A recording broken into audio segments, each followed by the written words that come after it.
యెహోషువ గ్రంథం 14వ అధ్యాయం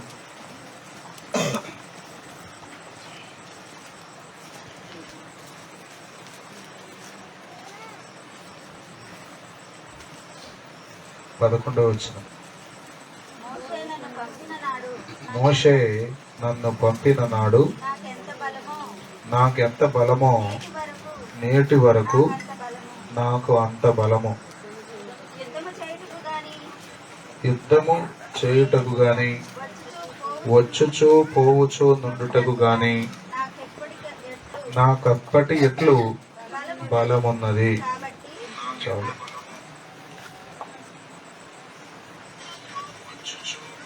కాలేబు యెహోషువతో మాట్లాడుతున్న మాటలు మనం చదువుకుందాం.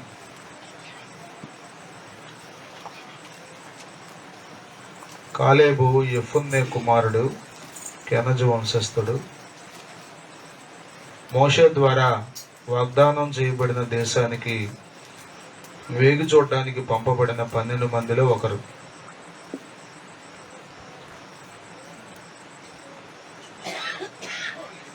యెహోషువ స్వాస్థ్యాలను పంచిపెడుతున్నటువంటి సమయంలో యెహోషువ దగ్గరికి వచ్చి కాలేబు మాట్లాడుతున్నాడు.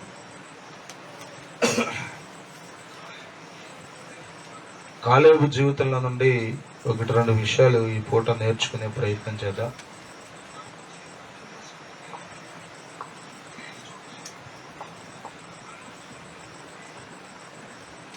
వేగు చూడడానికి 40 సంవత్సరాల వయసులో కాదేశు బర్నియా నుండి 12 మందిలో ఒకటిగా ఈ కాలేబు వెళ్ళాడు. 10 మంది చెడ్డ సమాచారాన్ని తెచ్చారు.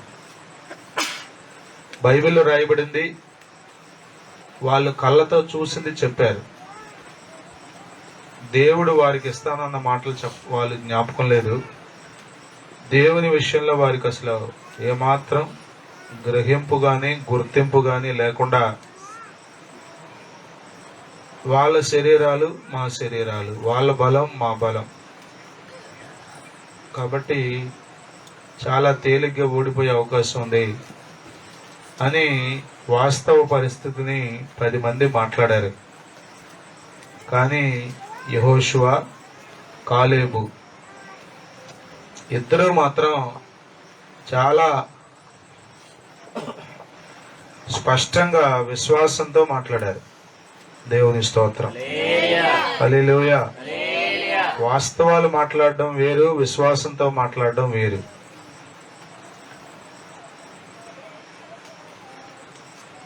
నిశ్చయంగా దేవుడు మనకి ఈ దేశాన్ని ఇస్తాడు అని మనం సంఖ్యాకాండం 13-14 అధ్యాయాల్లో ఈ చరిత్ర అంతా చదువుతాం. మనం చాలా గట్టిగా కాలేబు దేవుని వాగ్దానాలను నమ్మి మోషేతో చెప్పాడు.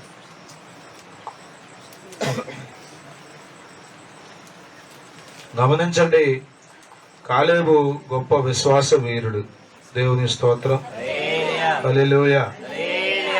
వాస్తవం కంటే దేవుడు గొప్పవాడు, పరిస్థితులన్నిటికంటే దేవుడు గొప్పవాడు, శత్రువు కంటే దేవుడు గొప్పవాడు అని నమ్మి దేవుని వాగ్దానాల ప్రకారం మరి యెహోషువతో కలిసి మంచి విషయాలు చెప్పాడు.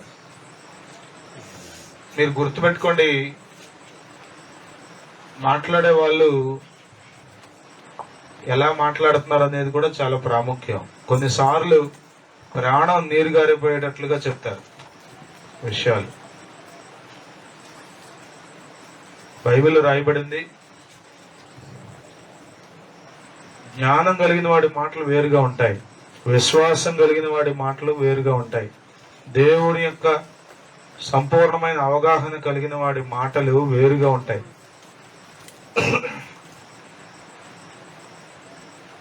వేరుగా ఉంటాయి. వాస్తవంగా మెజారిటీ 10 మంది గట్టిగా చెప్తున్నారు, మన వల్ల కాదు, ఖచ్చితంగా ఓడిపోతాం. ఖచ్చితంగా మనకు భంగపాటు ఎదురవుతుందని ఈ మాట వింటున్నప్పుడు ప్రజలు ఏమనిపిస్తుంది? ప్రాణాలు నీరు గారిపోతాయి. చాలాసార్లు మనం పిల్లల్ని భయపెట్టే క్రమంలో వాళ్ళని పిరికి వాళ్ళుగా తయారు చేస్తాం కదా. వాడు మాట వింటలేదు, అదిగో బయట ఉంది వేసుకుపోద్ది అంటాం. బయట ఉంది వేసుకుపోద్ది, బయటికి వెళ్ళామంటే అంటాం. జంగురు పిల్ల అంటారు కొద్దిమంది, ఇంకోటి అంటారు, ఇంకోటి ఏదో చెప్తారు. కానీ వాళ్ళు నువ్వేం పోస్తున్నావు? నీ వల్ల ఏమి కాదు, నీకంటే జంగురు పిల్లే పెద్దదే. అది కనుక నీకు ఎదురైందంటే నువ్వు ఏమీ చేయలేవు. ఏదో మొత్తానికి పోసేస్తున్నాం మనకు తెలియకుండానే. ప్రియులారా జ్ఞాపకం చేసుకోండి, ఇక్కడ గమనిస్తే ఈ 10 మంది అట్లా పోస్తున్నారు వాళ్ళ. కానీ యెహోషువ, కాలేబు ఇద్దరు చెప్పండి విశ్వాసంతో మాట్లాడడం ప్రారంభించారు. దేవుని స్తోత్రం కలుగును గాక. హల్లెలూయా.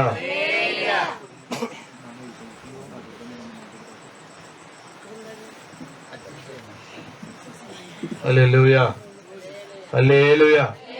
పిల్లలు జ్ఞాపకం చేసుకోండి,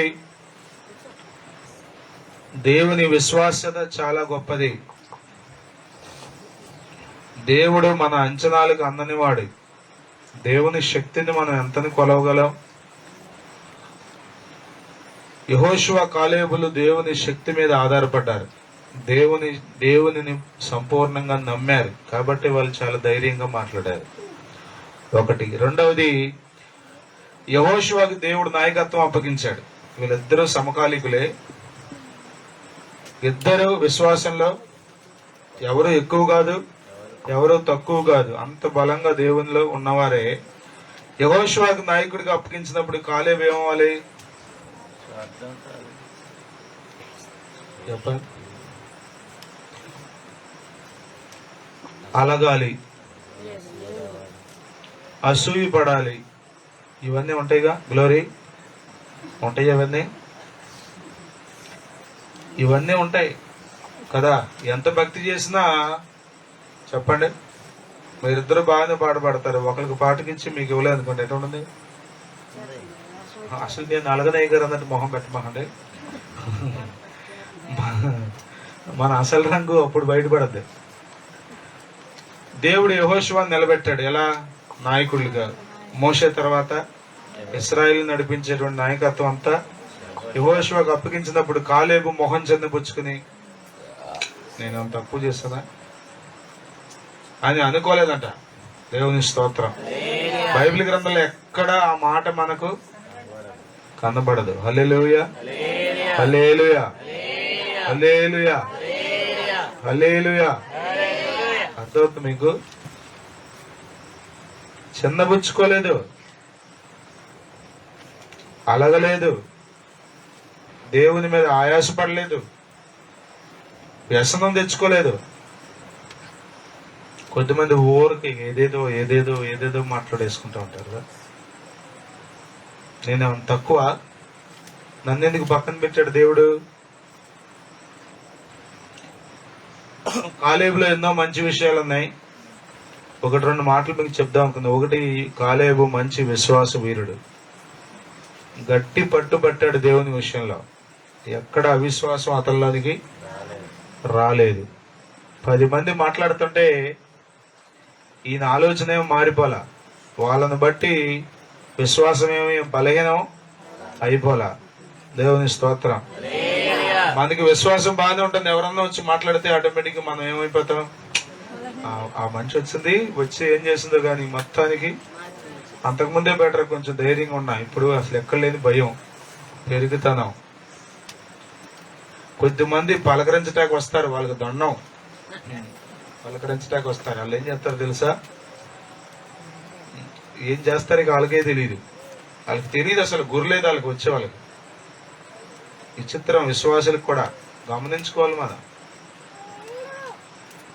కాలేబు విశ్వాసంలో ఎన్నడూ సన్నగిల్లలేదు. దేవుని స్తోత్రం. హల్లెలూయా. రెండవది, కాలేబులో ఎక్కడ శరీర సంబంధమైన స్వభావం లేదు. ఆయన ఎక్కువేంటి, నేను తక్కువేంటి. ఆయన్ని లీడర్ గా నిలబెట్టడం ఏంటి, నన్నేమో గుర్తించకుండా పక్కన పెట్టడం ఏంటి. ఇలాంటి ఆలోచన ఎన్నడూ కాలేబులో రాలేదు. దేవుని స్తోత్రం. హల్లెలూయా, హల్లెలూయా. మూడవ మాట ఏంటంటే, ఇక్కడ మనం చదువుకున్నాం, మోషే నన్ను పంపిన నాడు నాకెంత బలమో నేటి వరకు నాకు అంత బలము. చెప్పండి ఈ మాట నాతో. మోషే నన్ను పంపిన నాడు నాకెంత బలమో నేటి వరకు నాకు అంత బలము. ఓన్లీ శరీర రీతిగా ఆలోచన చేస్తే ఇది అర్థం కాదు. కొంచెం ఆలోచన చేయండి జాగ్రత్తగా. 40 సంవత్సరాల వయసులో మోషే వాగ్దానం చేయబడిన దేశాన్ని వేగు చూడటానికి పంపాడు. అప్పుడు నాకు ఎంత బలమో ఇప్పుడు, అంటే ఆఫ్టర్ 45 ఇయర్స్, 45 సంవత్సరాల తర్వాత మాట ఇప్పుడు ఇది మాట్లాడేది. ఇప్పుడు 85 సంవత్సరాల వయసులో ఉన్నాడు కాలేబు. అంటున్నాడు, అప్పుడు నాకు ఎంత బలం ఉందో ఇప్పుడు నాకు అంతే బలం. సహజంగా వయసు పెరిగే కొద్ది ఏమవుద్ది మనకి, చెప్పండి, మనం బలం మెల్లమెల్లగా కదా. మన వాళ్ళు ఏం చేస్తారు, మెల్లగా మిక్స్ చేస్తారు. అందుకని ఇవి కూడా ఉండవు, ఇక ఉండవు. బలం అనేది రోజు రోజుకి పెరగదు. ఎట్లా ఉండదండి ఇది, ఒక దశ వరకు వెళ్ళిపోద్ది, ఇక బాగా బలం వస్తుంది. తర్వాత ఏమవుతుంది, మెల్లమెల్లగా పారాబోలా షేప్ అనమాట. ఇట్లా వెళ్ళి ఇట్లా దిగుద్ది.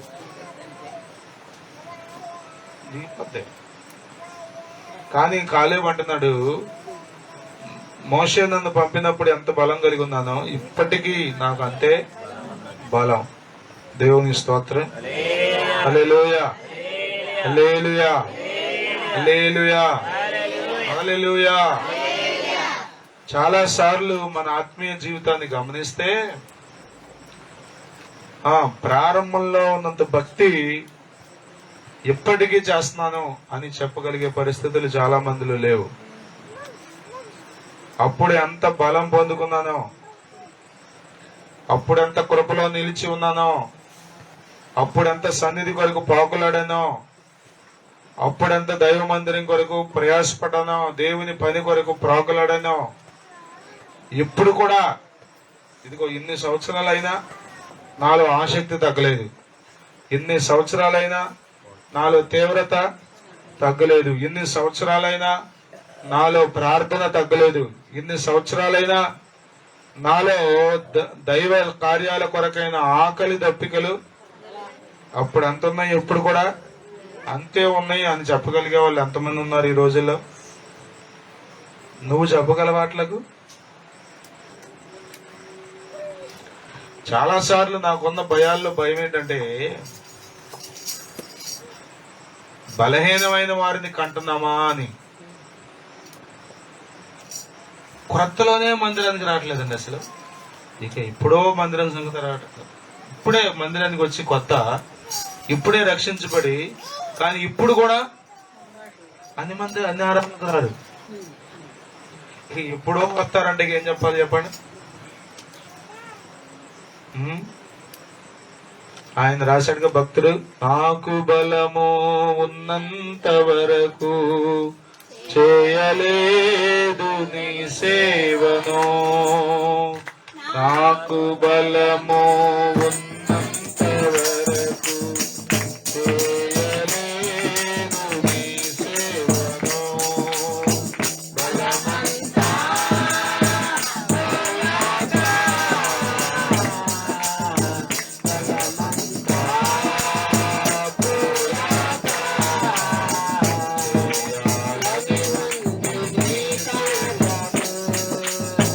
బలమంతా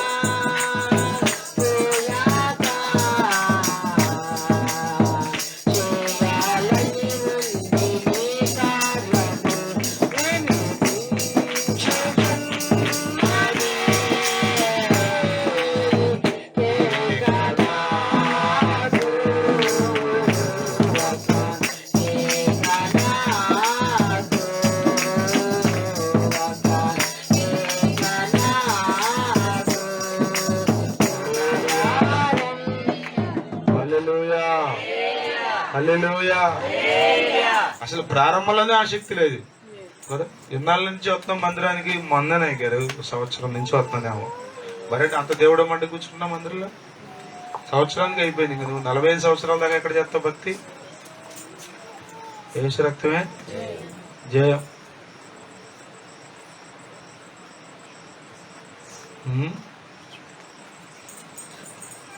అంటున్నాడు, నన్ను ఎప్పుడు పంపాడో ఆ రోజు ఎంత బలం కలిగి ఆ వేగు చూడడానికి వెళ్ళాను. ఇదిగో ఇప్పుడు 45 సంవత్సరాలు అయింది చూసారా. 45 సంవత్సరాల్లో చెప్పండి, ఇందాడే మాట్లాడుకుందాం, వాస్తవంగా మాట్లాడుకుంటే బలం తగ్గాలి, ఆసక్తి ఓపిక తగ్గాలి. కానీ అంటున్నాడు తగ్గలేదు అంటున్నాడు. ఆ రోజు ఎంత బలం ఉందో ఎప్పుడంతే బలం. దేవుని స్తోత్రం.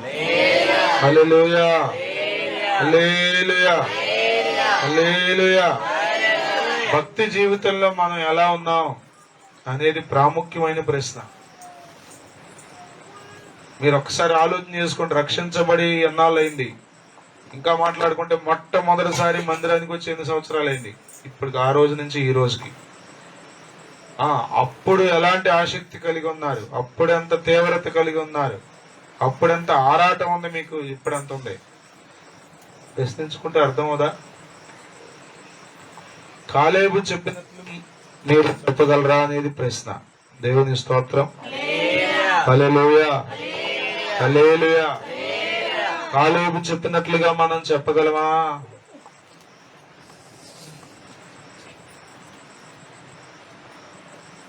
రోమాపత్రికలో మనం చదువుతాం కదా, ఆత్మయందు తీవ్రత గలవారే ప్రభువుని సేవించమంటాడు. తీవ్రత ఏది అసలు? తీవ్రత ఏది చెప్పండి. మేము కుర్రాళ్ళగా ఉన్నప్పుడు మీకులాగా కాదు, ఎంత తినేవాళ్ళమో తెలుసా, ఎంత పని చేసేవాళ్ళమో తెలుసా?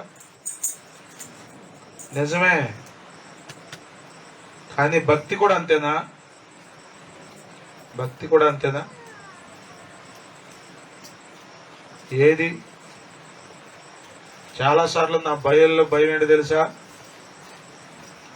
చౌకబారు క్రైస్తవులను తయారు చేస్తున్నామేమో. పట్టుదల లేని క్రైస్తవులు, ప్రభువు కొరకు ప్రయాస పడలేని క్రైస్తవులు, కొంచెం వర్షం పడితే మందిరానికి రాలేని క్రైస్తవులు, ఎవరన్నా ఒక మాట అంటే ప్రార్థన మానేసే క్రైస్తవులు. ఇలాంటి వాళ్ళ వలన దేవునికి ఏం మేలు చెప్పండి? దేవుని కార్యాలు ఏం జరుగుతాయి? కాలేబు చెప్పినట్టు చెప్పే వాళ్ళ వలన దేవుని పని జరుగుద్ది. కానీ ఊరకే చెప్పండి.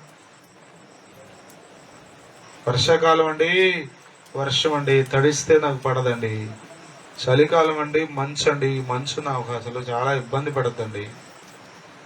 నేను చాలాసార్లు అంటేగా, ఏ కాలంలో రాదు, పోయే కాలం వస్తే తప్ప. వర్షాకాలంలో, చలికాలంలో, వేసవి కాలంలో ఏదో ఒకటి చెప్తారు. ప్రియులారా, జ్ఞాపకం చేసుకోండి, మనము ప్రభువుని వెంబడించే విషయంలో మన తీవ్రత ఎలా ఉన్నది?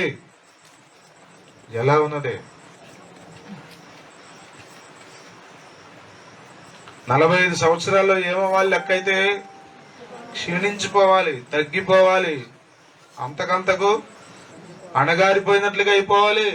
కానీ ధైర్యంగా చెప్తున్నాడు, నాకు అంత బలం ఉంది అంటాడు. కొండ ప్రదేశాలు ఇవ్వు నాకు. ఏం ఇవ్వాలంటే స్వాస్థ్యంగా? మరి ముసలాడు ఎక్కుతావు నువ్వు కొండలో, 85 ఏళ్ళు వచ్చినాయి, కొండ అడుగుతావారు నువ్వు? స్వాస్థ్యంగా ఏం అడుగుతున్నాడు తెలుసా? ఎందుకు అడుగుతున్నాడు తెలుసా? అలాంటి ధైర్యం, అలాంటి పట్టుదల, అలాంటి విశ్వాసం, అలాంటి తీవ్రత కాలేబులో ఉంది. ప్రియులారా, ఈ దినాల్లో అలాంటి తీవ్రత లేదు.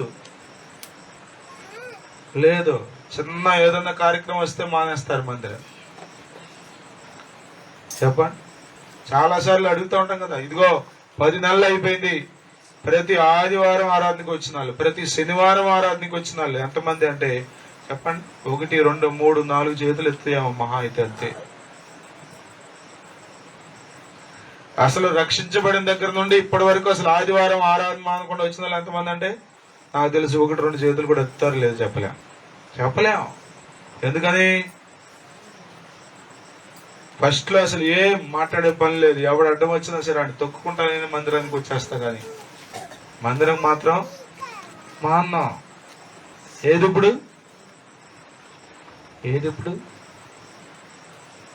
కాలేబు లాంటి విశ్వాసం ఏది, కాలేబు లాంటి భక్తి ఏది, కాలేబు లాంటి నిండు మనస్సు ఏది చెప్పండి? నిండు మనస్సు ఏది? మన హృదయంలో ప్రభువుని కూర్చోబెట్టాం కొన్నాళ్ళ క్రితం, కానీ ఇప్పుడు ఏం చేసామో తెలుసా? మెల్లమెల్లగా ఆయన పక్కన పెట్టి ఏదో పెట్టేశాం అక్కడ. ఆ స్థలంలో ప్రభు కంటే ఎక్కువైపోయినాయి అవి. అందుకనే ఇక మందిరాన్ని కూడా పక్కన పెట్టేస్తున్నాం, ప్రభువుని కూడా పక్కన పెట్టేస్తున్నాం, ఆరాధన పక్కన పెట్టేస్తున్నాం, సన్నిధిని చాలా తేలిగ్గా తీసుకున్నాం. ప్రియులారా, జ్ఞాపకం చేసుకోండి, కాలేబులాగా మనం చెప్పగలగాలి. అలాంటి గొప్ప సాక్ష్యం మనం కలిగి ఉండాలి. దేవుని స్తోత్రం. మొదట్లో భక్తి చేసేదాన్నండి, మొదట్లో ఉపవాసం ఉండేదాన్నండి, మొదట్లో ప్రార్థన అంటే గంటలు చేసేదాన్నండి. మొదట్లో అండి అసలు ఏ కోటం దేనికి ఉపయోగపడద్ది ఈ సాక్ష్యం? మొదట్లో ఉందరు అయితే ఇప్పుడేంటి?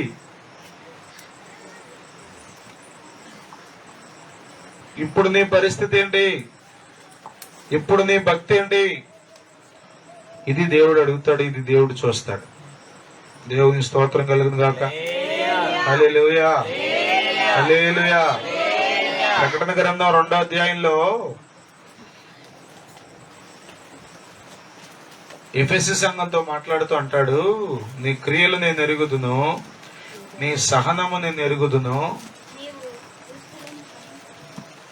2వ అధ్యాయం 2వ వచనమా?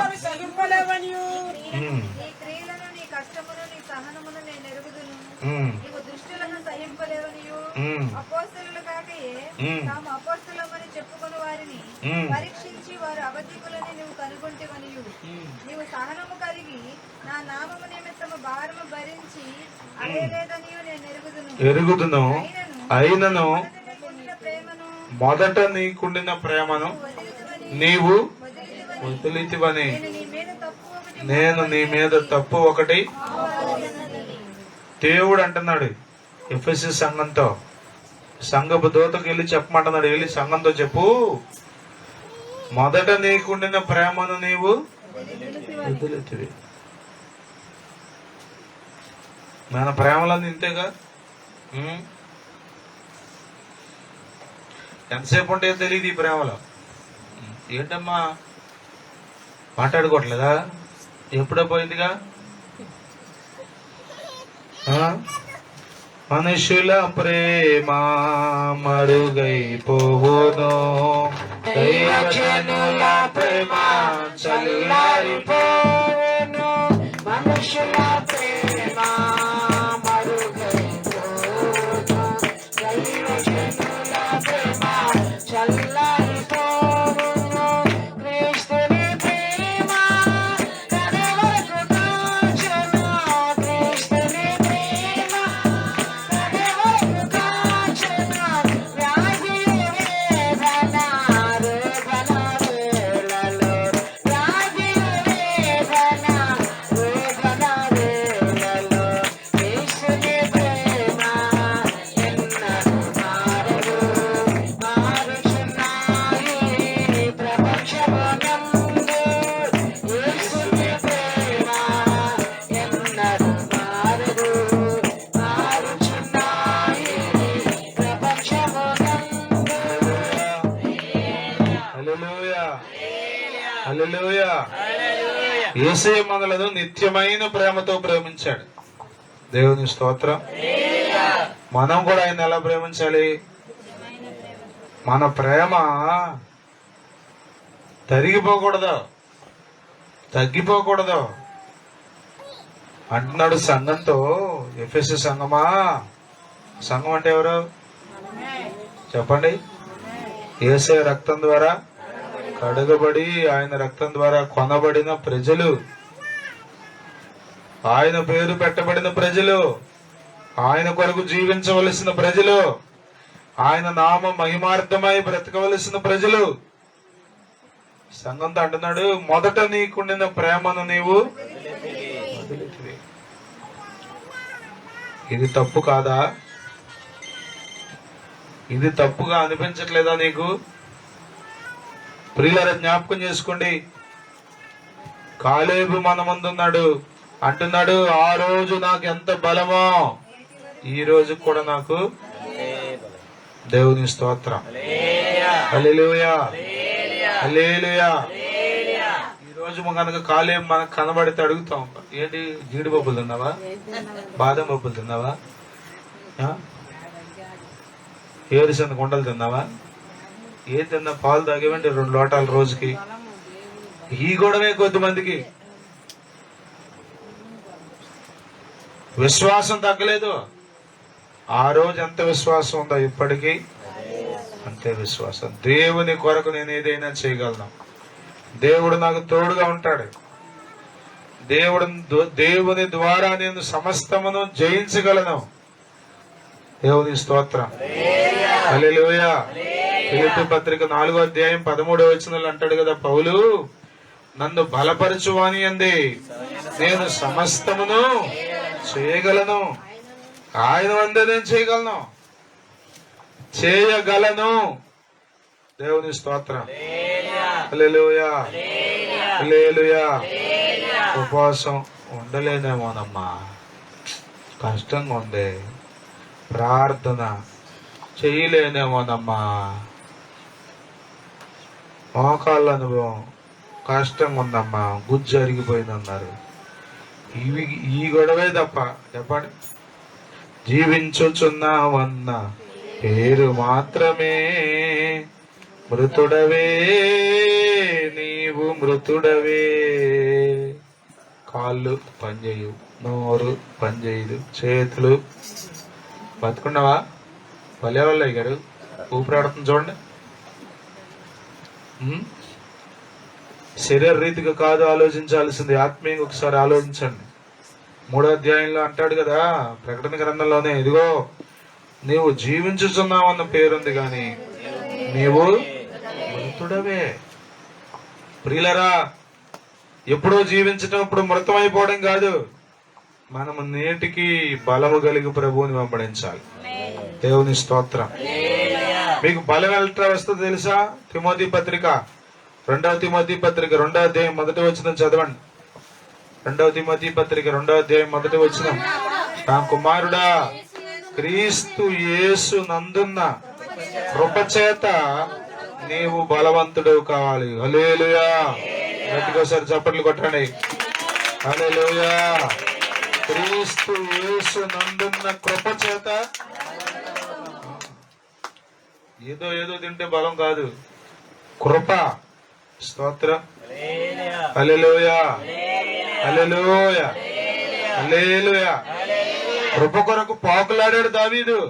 కృప కృప కృప. అందుకని దేవుడు ఏం చెప్పాడు తెలుసా? శాశ్వత కృప నీకు ఇస్తా అన్నాడు. దేవుని స్తోత్రం కలుగుగాక. హల్లెలూయా.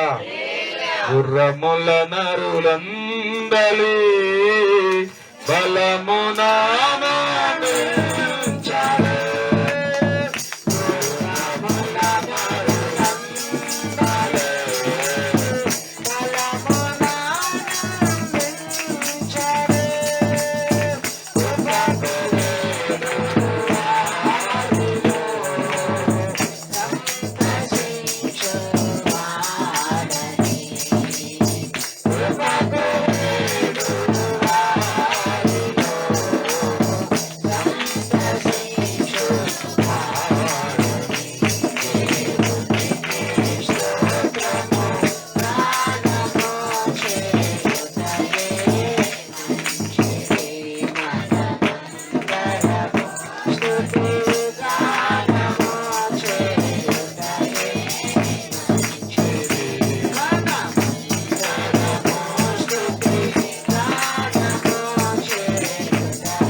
దానియేలు జీవితాన్ని మీరు చూడండి. శాసనం పుట్టింది అయినా గాని అంట బైబిల్ రాయబడి యథాప్రకారముగా యెరూషలేము తట్టు తన కిటికీలు తెరిచి ముమ్మారు మోకాళ్ళుని అని ఉంటుంది అక్కడ. అర్థమవుతుందా? రాజులు మారారు గాని అతని పదవి మారలా, అతని అధికారం పోలా. అంత బలమైన ఉద్యోగంలో, బలమైన పదవిలో, అధికారంలో, ప్రధానమంత్రి హోదాలో ఉన్నాడు. కానీ చెప్పండి, భక్తులు ఏమి తగ్గలా. మన వాళ్ళకు 4 మెతుకులు నోట్లోకి వెళ్తే చర్చి గుర్తుండదు, ప్రార్థన గుర్తుండమ్మా, మర్చిపోయి తినేసేళ్ళమ్మా, మర్చిపోయి అంటే ఇంకెక్కడ వస్తుంది ఫలం? ప్రియులారా, జ్ఞాపకం చేసుకోండి, మనము రోజు రోజుకి కృప ద్వారా శక్తిని పొందుకోవాలి, బలమును పొందుకోవాలి, ప్రభు కొరకు మనం నిలబడాలి. దేవుని స్తోత్రం. హల్లెలూయా. అయిపోయిందండి, ఇంకెక్కడుందండి, ఇక మీరే చేయాలండి అనమాకండి ముసలోళ్ళగా. కొద్దిమంది చెప్పండి ముందే రిటైర్ అయిపోయారు. అసలు 85 ఏళ్ళకు కూడా రిటైర్ అవ్వట్లా. కాలేబు, నేను ఇంకా బలంగానే కొండ ప్రదేశాలు అక్కడికి వెళ్తా. ఎక్కడికి వెళ్తా? ఇక్కడిక్కడ ఏదో స్వాస్థ్యం తీసుకొని నేను హెబ్రోన్ ఎక్కడుంది తెలుసా? కొండ మీద ఉంది, అది తీసుకుంటా నేను. దేవుని స్తోత్రం. హల్లెలూయా. నా కాళ్ళను లేడి కాళ్ళగా చేసి ఎత్తైన స్థలములో శక్తితో నిలబెట్టు.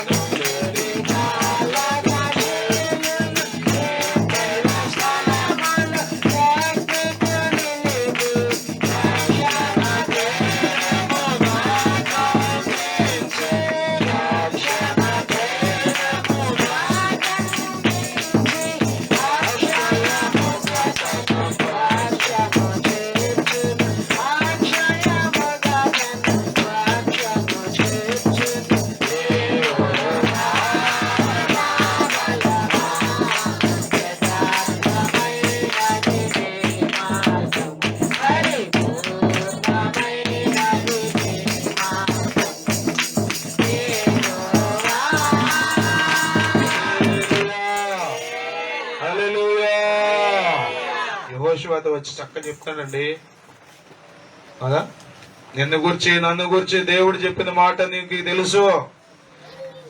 ఎవరికి భయపడక, మెజారిటీ వాళ్ళు రెచ్చిపోతున్నారని వాళ్ళతో పాటు ఏకీభవించక, చూసింది చూసినట్టుగా దేవుని మాటగా చెప్పాం. ఆ రోజు ఎంత విశ్వాసం ఉందో ఈ రోజు కూడా నాకు అంతే విశ్వాసం ఉంది. దేవుని స్తోత్రం. హల్లెలూయా, హల్లెలూయా. అర్థమవుతుంది మీకు? ఒకరోజు నేను ఏదో సందర్భంలో ఫినాన్స్ అయ్యగారితో ఒక మాట ఏది చెప్తున్నాను నా అనుభవంలో. ఇట్లా ఇట్లా ఇట్లా అంటే అయ్యగారు అన్నారు, నాన్న నీలో విశ్వాసం తగ్గినట్టుంది, జాగ్రత్త అన్నా. నీలో విశ్వాసం తగ్గినట్టుంది, జాగ్రత్త. తెలుస్తుందా అసలు?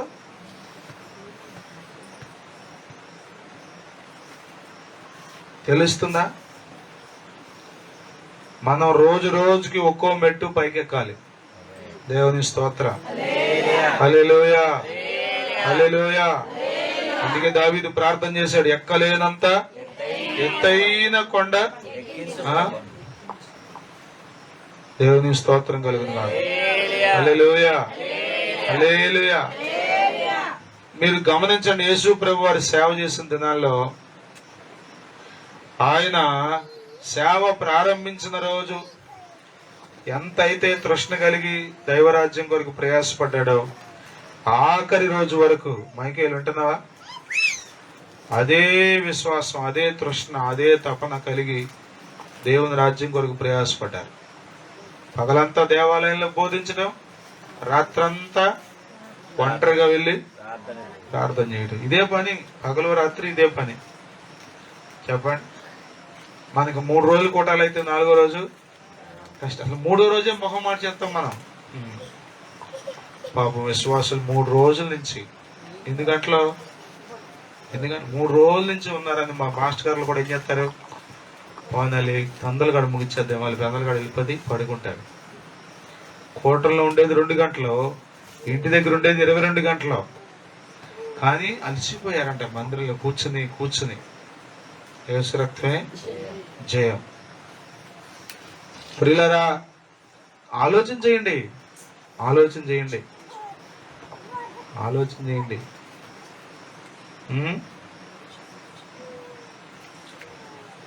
78-79 సంవత్సరాల వయసులో కూడా మా నాన్న కుప్పెక్కేశాడు ఒక రోజున. ఎవరు రాట్లా. మేమేం వద్దండి, నా విజయం గారు ఉన్నారు అప్పుడు. వద్దంటుంది, అయ్యా ఆగయ్యా, ఎవరో ఒకళ్ళు వస్తారులే, రేపన్నా వస్తారులే. వస్తున్నా అంటున్నారు కానీ రాట్లా. మనుషులు, పురుషులు, మగవాళ్ళు పని చేయడానికి. ఎక్కేశాడు, పరదాలు పెట్టి ఏమంటే పరిచేసి కుప్పెక్కేసి పడేసాడు ఆయన ఒక్కడే. ఆ బలం ఉంది కానీ మందిరంలోకి మాత్రం మళ్ళా కూర్చునేవాడు కాదు. కష్టం, చాలా కష్టం. అమ్మో మందిరమా, ప్రార్థన, అయ్యో ఎంత కష్టం కూర్చునేవాడు. ఒంటరిగా ప్రార్థన చేసుకునేవాడు కానీ, ఒంటరిగా బైబిల్ చదువుకునేవాడు కానీ మందిరంలో కూర్చోడాకంటే చాలా కష్టంగా ఉండేది ఆయనకి కదా. మనలో కూడా చాలా మంది వ్యక్తిగతంగా లోక విషయాల్లో ఎంత బలం ఉందో ఓపిక తెచ్చుకుని మరీ తిడతాం, ఓపిక తెచ్చుకుని మరీ పని చేస్తాం, ఓపిక తెచ్చుకుని మరీ. చెప్పండి, మా అబ్బాయి చట్నీ లేకపోతే తిండమ్మా, మా మనవరాలకు చట్నీ లేకపోతే తిండమ్మా అని ఓపిక తెచ్చుకుని మరి రోట్లు వేసి రుబ్బుతాం, కరెంటు పోయినా సరే. కానీ దైవ కార్యాల దగ్గరికి వచ్చేసరికి చెప్పండి, ఎక్కడుంది అయ్యారు, ఎక్కడుంది ఓపిక?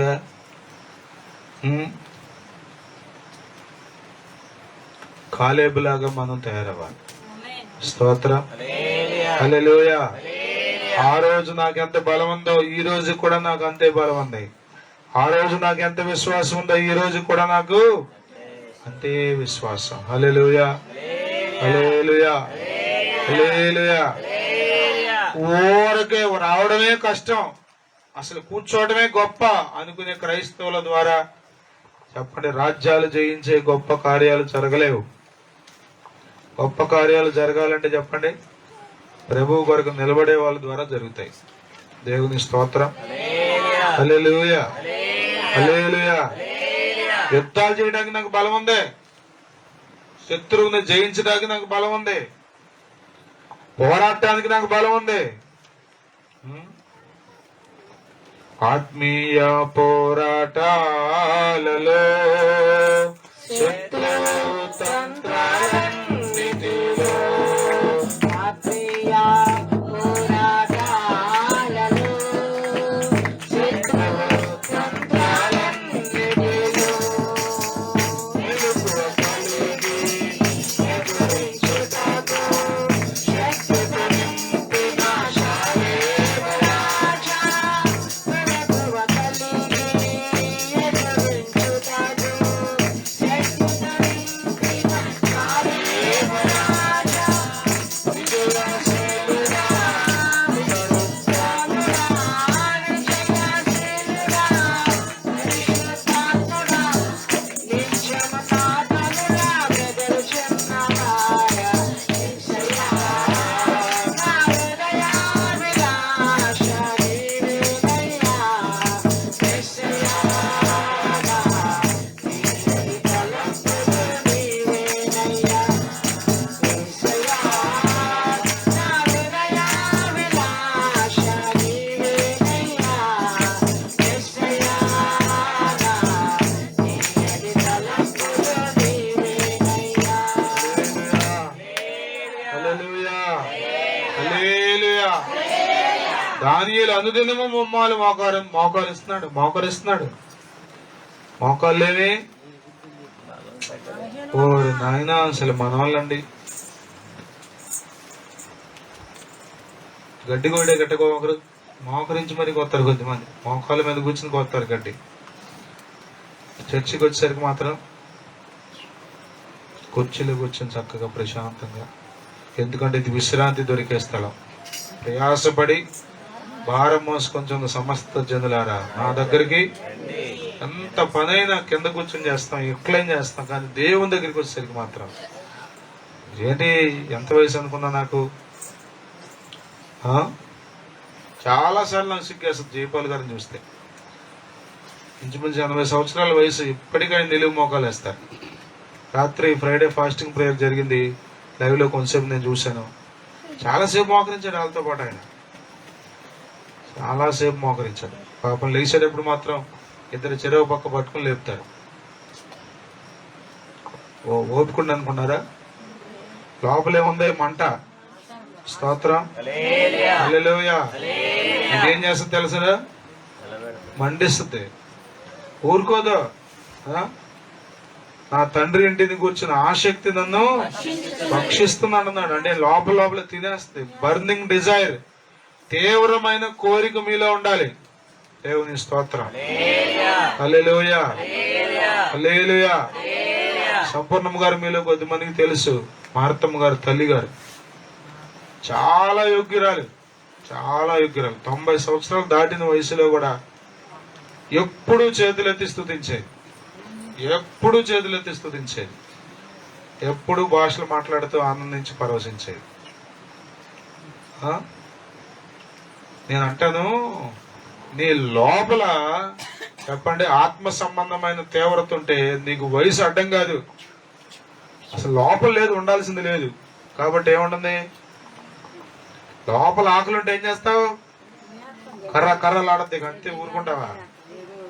కాదమ్మా నువ్వు తినకూడదమ్మా, నీకు షుగర్ అమ్మా, నీకు అదమ్మా ఇదమ్మా అంటే ఊరుకుంటావా? ఊరుకో.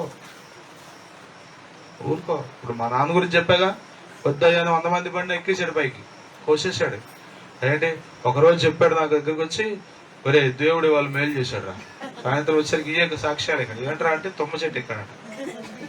తుమ్మ చెట్టు ఎక్కి 70,000 మంది పడ్డాడట. దేవుడు అంటే ఏ దెబ్బ తగలకుండా. అంటే లోపలేముంది? కూర్చోవాలని లేదు, ఎక్కి నరికేయాలి మండలం. మరి దైవ కార్యాల విషయంలో చెప్పండి, ఆలోచించారు ఎప్పుడైనా? కాలేబులాగా మనం చెప్పాలండి, ఇదిగో ఆ రోజు నాకు ఎంత బలం ఉందో ఈ రోజు కూడా. స్తోత్రం. హల్లెలూయా, హల్లెలూయా. ఆ రోజు ఎంత పట్టుదల ఉందో ఈ రోజు కూడా. కొద్దిమందికి 10కి మాలిన పట్టుదలలు ఉంటాయి. అది కాదు, దైవ కార్యాల కొరకు, వాగ్దానాలను స్వతంత్రించుకోవడం కొరకు, దేవుని రాజ్యాన్ని కట్టడం కొరకు, ఇంకా నీతిగా బ్రతకడం కొరకు మనకు బలమైన పట్టుదల ఉండాలి. ఊరికెట్లా మనం నీతిమంతులుగా మార్చబడగలం? పట్టుదల కలిగి ప్రభువును సేవించాలి. దేవుని స్తోత్రం. హల్లెలూయా, హల్లెలూయా, హల్లెలూయా. ఊరికే బలహీనమైన మాటలు చెప్పుకుంటూ బ్రతకమా. అప్పుడు చూసేదాన్నమ్మా. ఇప్పుడు కూడా ఎవరన్నా చేస్తున్నారు అనుకోండి, వీళ్ళు ఏమంటారు తెలుసు సీనియర్లు, మేము చేసిన వాళ్ళమే, కంగారు ఏముంది 4 రోజులు అని చూద్దాం, దీని సంగతి, దీని ఉబలాటం అంతా మాకు తెలియదేంటి, మేము ఎంతకంటే ఎక్కువ చేసాం. అంతేనా? అంతేనా చెప్పండి. ప్రియులారా జ్ఞాపకం చేసుకోండి. మరి ప్రయాసపడిన వాళ్ళు ఉన్నారు. నేను చిన్నప్పటి నుంచే చూస్తున్నాను. అప్పుడు కళాయిగుంటలో ఉన్నప్పుడు ఎంత ప్రయాసపడి పరిగెత్తుందో మా అమ్మ, ఇప్పటికట్టే పరిగెత్తుంది.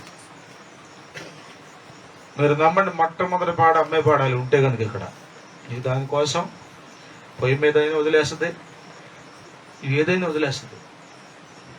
పాడకపోతే ఏం పోయింది? మీరు గుర్తు పెట్టుకోండి, ఇది మనకు ఉండాలి. ఇది మనకు లేకపోతే ఏమవుంది? ఏదో ఒకట్లే కానీ, ఏదో ఒకట్లే కానీ. దైవ సంబంధమైన కార్యాల కొరకు ఒక తీవ్రమైన కోరిక మనలో ఉండాలి. లోపల మీకు లేకపోతే ఎంతమంది కదా. Motivations 2 types, internal motivation, external motivation అంటాం. మోటివేషన్ ప్రేరణ, అంతర్గత ప్రేరణ, బాహ్య ప్రేరణ అంటాం సైకలాజికల్ వర్డ్స్ లో. ఈ రెండిట్లో బయట నుంచి వచ్చే ప్రేరణ ఏంటి? నువ్వు చదువుకుంటే ఎట్లా అవుతావు అది ఇది చెప్తున్నారు అనుకోండి, వాడేం చేస్తాడో పావుకొని చదువుతాడు, తర్వాత మళ్ళా. కానీ లోపలే ఉందనుకోండి, నేను చదువుకోవాలి, గొప్పవాడిని అవ్వాలి, ప్రయోజకుడిని అవ్వాలి, మా అమ్మ నాన్న పడిన కష్టాలన్నీ నేను తీర్చేయాలి, వాళ్ళని నేను చాలా సంతోషంగా ఉంచాలి, ఇలాంటి బలమైన ఆశ లోపల తీసుకున్న వాడు ఎలా ఉంటాడు?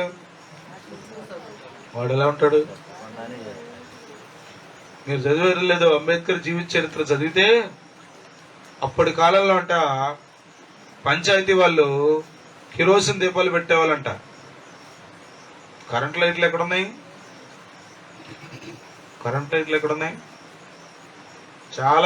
నాకు చాలా ఏ తరగతి చదువుతున్నావు నాకు తెలియదు. అప్పటి వరకు మాకు ఫ్యాన్లు కూడా తెలియదు. 7 మరి 8 9 అనుకుంటా ఆ క్లాసులు పెట్టారు మా నాన్న వాళ్ళ ఫ్యాన్. అప్పటి వరకు ఫ్యాన్లు కూడా మాకు తెలియదు. కిరోసిన్ పోసి దీపాలు వెలిగించి వెళ్ళిపోయేవాళ్ళంట. సాయంత్రం ఇంట్లో దీపాలు లేక కిరోసిన్ దీపం దగ్గర ఏది వీధి లైట్ దగ్గరకు వచ్చి కూర్చుని చదువుకున్నాడంట. ప్రపంచానికి మేధావిగా నిలబడ్డాడు. అర్థమవుతుంది? ప్రపంచంలో అతి పెద్ద రాజ్యాంగం భారతదేశం. The biggest constitution in the world అది ఇండియాదే. దాన్ని రాసిన వాళ్ళ మూలమైన వ్యక్తి బిఆర్ అంబేద్కర్. 60 దేశాల రాజ్యాంగాలు చదివాడంట. 60 దేశాల రాజ్యాంగాలు చదివి స్టడీ చేసి భారతదేశంలో ఏది ముఖ్యమో ఏది అవసరమో అని పెట్టాడు. అంటే అతని లోపల ఏముంది? నేను చదువుకోవాలి, నేను దేశానికి దీవెనకరంగా ఉండాలి అనుకున్నాడు. అందుకని సాధించగలిగాడు. మీలో కూడా లేకపోతే ఏం చేయగలం? కొన్నిసార్లు ప్రేరేపించడానికి వర్తమానాలు వినబడతాయి, కానీ నీ లోపల ఉండాలి. అది దేవుని స్తోత్రం. హల్లెలూయా, హల్లెలూయా, హల్లెలూయా. తినకూడదంటే ఎవరన్నా తినిపించగలరా? నీతో ఎవరు తినిపించలేరు. తినాలి అనుకుంటే ఎవరన్నా ఆపించగలరా? ఎందుకని? లోపల మనకు ఉంటుంది అది కదా. కొద్దిమంది ఏముండదు, అంతే కూల్ డ్రింక్ తాగా షుగర్ బిల్ వేసేయ. ఏం కూల్ డ్రింక్ తాగాలి ప్రాణం, అంతే. తాకపోతే థమ్స్అప్ తాకపోతే ఇక కంపెనీ వాడు ఏమైపోతాడని వేసి రక్తమే అది తాగాలి. ఎంత అయినా సరే, ఎంతమంది అడ్డం పడ్డా కానీ చిన్న గుట్టకేసుకుంటారా? రే చిన్న గుట్టకేరా, శేషాంతా తాగండ్రా రే, చిన్న గుట్టకరా. ఏంటది? ఇంకా ప్రాణం. మరి భక్తి కొరకు కొంచెం సేపు వెళ్ళి ప్రార్థన చేసుకొస్తారా? ఈ పూట ఉపవాసం ఉంటారా? రోజంతా ఉండలేకపోతున్నా, కనీసం పూటన్నా ఉందా లోపల? అసలు విచారం. మన భక్తి రోజు రోజుకి సన్నగిల్లిపోతుంది. మనలో మంట రోజు రోజుకి ఏదో అంటారే చిచ్చుబుడ్లాగా పైకి ఎగురుతున్నాం. ఎంతసేపు అంటే కొంతసేపే. తర్వాత ఇక సడీ చప్పుడు లేచి చేయకుండా అట్లా కూర్చున్నాం అంతే. కొద్దిమందికి ఆ చిచ్చుబుడ్లాగా కూడా ఎగట్లేదు, ఎప్పుడు ఇక సప్పుడు లేకుండా కూర్చోవడమే. యేసు రక్తమే జయం. అర్థమవుతుందా? కొద్దిమంది మందిరానికి వచ్చారో లేదో కూడా తెలియదు. ఎందుకంటే ఇక వాళ్ళకి ఏం పెద్ద ప్రత్యేకత ఏమి? బైబిల్ చదవరు, చప్పట్లు కొట్టరు, పాటలు పాడరు, వాక్యం రెఫరెన్స్ తీసి గబుక్కుని చదవరు, ఏం తెలియదు. కాళ్ళకి వాళ్ళు ఉన్నా లేకపోయినా ఒకే రకంగా ఉంటుంది. ఎందుకని? వాళ్ళకి తీవ్రత లేదు, వచ్చేట కూర్చుని పోతారు అంతే. కాలేబు వచ్చి నిలబడి అంటున్నాడు, ఇదిగో రూబేను గోత్రానికి పంచావు, గాదు గోత్రానికి పంచావు, మనష్షే అర్ధ గోత్రానికి పంచావు. ఇదిగో దయచేసి నాకు సహాయం చెయ్యి. ఏంటో తెలుసా? అప్పుడు నాకు ఎంత బలం ఉందో ఇప్పుడు నాకు అంతే బలం ఉంది. యుద్ధం చేయలేదు అనుకున్నావేమో, యుద్ధం చేస్తా. ఎక్కలేదు దిగలేదు అనుకున్నావేమో, కొండ ఎక్కుతాను దిగుతాను. దేవుని స్తోత్రం. హల్లెలూయా, హల్లెలూయా. కొండ మీద చర్చి కడితే ఎంతమంది వస్తారో కదా. కొండ మీద చర్చి కడితే అయ్యా ఇక్కడ తెర పెట్టయ్యా, ఇక్కడ టీవీ పెడితే ఇక్కడే కూర్చుంటాం అయ్యా. ఎక్కడ? కొండ కింద పైదాకా ఆ టీవీ చూస్తా స్తుతిస్తామయ్యా. కాదు, నేను దేవుని సన్నిధిలో అందరితో కలిసి ఆరాధించాలి. లోపలండి తీవ్రత ఉంటుంది, అసలు కూర్చోలేవు. దేవుని స్తోత్రం. హల్లెలూయా, హల్లెలూయా, హల్లెలూయా. అర్థమవుతుంది మీకు? ఎలికి బోన్లో పడింది అనుకోండి, ప్రాణం ఉన్నంతసేపు ఏం చేస్తుంది? అట్ట మౌనంగా ఉంటుందా? గల్లంతి చేసేస్తా ఉంటుంది ఏదో రకంగా. నీవు జీవంతో ఉన్నావు అంటానికి గుర్తది. నువ్వు జీవంతో ఉన్నావు, ఆకలితో ఉన్నావు అంటానికి గుర్తది. కొద్దిమంది పేరుకే జీవం అన్నాను కదా. జీవించుచున్నావన్న పేరు మాత్రమే, మృతుడవే నీవు మృతుడవే. ఈ మృతమైన స్థితి అని చెప్పండి. మృతులను సజీవులుగా చేసే దేవుడు మన దేవుడు. హల్లెలూయా. ఎక్కడెక్కడ నీవు మృతమైపోయావో దేవునికి చూపించు. ఈ రాత్రి దేవుడు నిన్ను బ్రతికిస్తాడు. దేవుడు నీకు బలం ఇస్తాడు. దేవుడు నీకు శక్తి ఇస్తాడు. దేవుడు నీకు తీవ్రత పుట్టిస్తాడు. నీలో విశ్వాసాన్ని పుట్టిస్తాడు. విశ్వాసాన్ని వృద్ధి చేస్తాడు ఆయన. దేవుని స్తోత్రం. హల్లెలూయా, హల్లెలూయా, హల్లెలూయా. సామెతల గ్రంథంలో మనం చదువుతాం కదా, నీతి మంతుల వెలుగు అంతకంతకు ఆరిపోతుందా? ఆరిపోతుందా, తేజరిల్లుతుందా? అంతకంతకు అంటే నిన్న వెలుగు కంటే ఇవాళ వెలుగు, ఇవాళ వెలుగు కంటే రేపటి వెలుగు. మాట్లాడాలి మీరు. మందే చెప్పండి, మందే నీతి మంతులుగానే ఉన్నాం మనం. బాప్తిస్మ యోహాను గురించి మాట్లాడుతూ అంటాడు, అతడు మండుచు ప్రకాశించుచున్న దీపం వలె ఉన్నాడు. ఎప్పుడో మండిన కూడా కాదు, స్టిల్ ఈ రోజు కూడా మండుతున్నాడు. దేవుని స్తోత్రం. హల్లెలూయా, హల్లెలూయా, హల్లెలూయా. ఎప్పుడో ప్రకాశించడం కాదు, ఇప్పుడు ప్రకాశిస్తున్నాడు. ఎప్పుడో వెలగడం కాదు, ఇప్పుడు కూడా వెలుగుతున్నాడు. హల్లెలూయా, హల్లెలూయా. చచ్చుబడిపోయిన సాక్ష్యాలు చెప్తే నీ వలన ఎవరికి ఉపయోగం చెప్పండి? మొదట్లో మేము ఎంత భక్తి చేసేవాళ్ళమో, మొదట్లో ఎంత ఆసక్తిగా ఉండేవాళ్ళమో, నో నో అలా అంటానికి లేదు. కొత్తలో అమ్మాయి ఎంత దూరం అన్నా కోటానికి వెళ్ళిపోయాము. ఇప్పుడు అంటే వెళ్ళలేకపోతున్నాం, సాగలేకపోతున్నాం అమ్మా. పండగేసి బాధ్యత సాగుతావు నువ్వు. కొద్దిమంది సాగలేకపోతున్నా అని చెప్తాక నువ్వు సాక్ష్యం నిలబడింది. నీ సాక్ష్యం మీద ఎంతమంది బాగుపడతారు చెప్పు? కొద్దిమంది కాలేకపోయానమ్మా.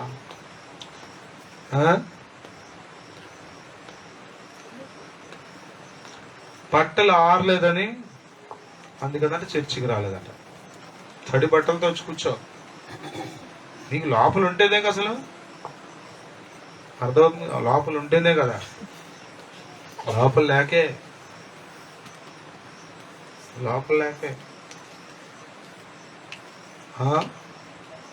ఇది లేదు. మళ్ళా ఇది లేదు. కాలేబు వలె మనం సాక్ష్యం చెప్పాలి. కాలేబులాగా మనం నిలబడాలి, చెప్పగలగాలి. దేవుని స్తోత్రం. హల్లెలూయా, హల్లెలూయా. ఆశలు చల్లారిపోవడానికి వీల్లేదు, మంట చల్లారిపోవడానికి వీల్లేదు, తీవ్రత చల్లారిపోవడానికి వీల్లేదు, వెలుగు ఆరిపోవడానికి వీలు లేదు. ఆఖరి శ్వాస వరకు మనం అంతే భక్తి చేయాలి. ఇంకా కూర్చి పెరగాలే తప్ప తగ్గడానికి వీల్లేదు. కాలేబు వలె మనం ఉందాం. లేచి నిలబడదాం. చిన్న ప్రార్థన చేసుకుందాం. ప్రభువా నాకు కృప